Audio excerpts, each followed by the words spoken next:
Je vous remercie d'être tous présents donc, pour cette 4e séance qui est intitulée et qui développe un nouvel axe, une nouvelle étape dans notre séminaire sur la place donc, de l'individu dans les organisations collectives. Par organisation collective, il faut bien entendu entendre les entreprises et les hôpitaux. Et je dirais quelques mots qui consistent à évoquer ce qui se passe dans les organisations du point de vue de l'importance du management des ressources humaines. C'est difficile, particulièrement dans les entreprises, je suppose, Francis, ça l'est au moins autant dans les hôpitaux, puisque le facteur travail est pour nous capital, il représente 70% des dépenses et même parfois plus dans les hôpitaux psychiatriques. Alors, pour entamer cette 4e séance, je poserai quelques questions à laquelle, bien entendu, je n'apporterai pas de réponse, puisque ce sont nos conférenciers qui vont se charger d'en apporter à travers leur présentation.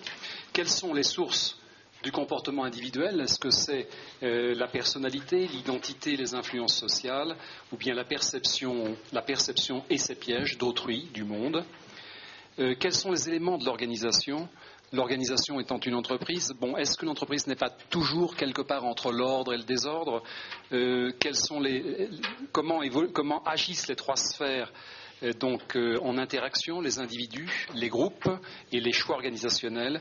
Et bien entendu, la véritable question, c'est comment aborder la relation entre ces comportements individuels et l'organisation des entreprises et de nos hôpitaux.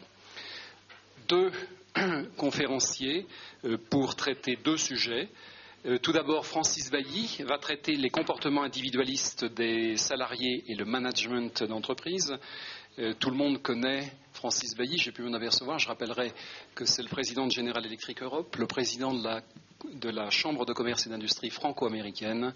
Et il n'aime pas que je le dise, mais c'est l'un de nos grands capitaines d'industrie qui accompagne le chef de l'État ou les chefs d'État lorsque les présidents du CAC 40 se déplacent dans les pays étrangers pour soutenir l'industrie française.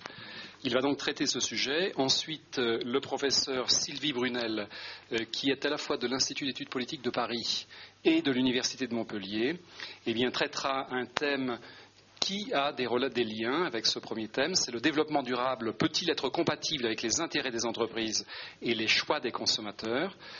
Donc, elle interviendra ensuite après une petite pause.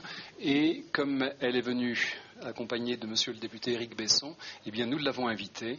Monsieur Éric Besson est un député non inscrit, grand expert économique, et qui est le bienvenu dans cette salle. Francis, je te cède la parole.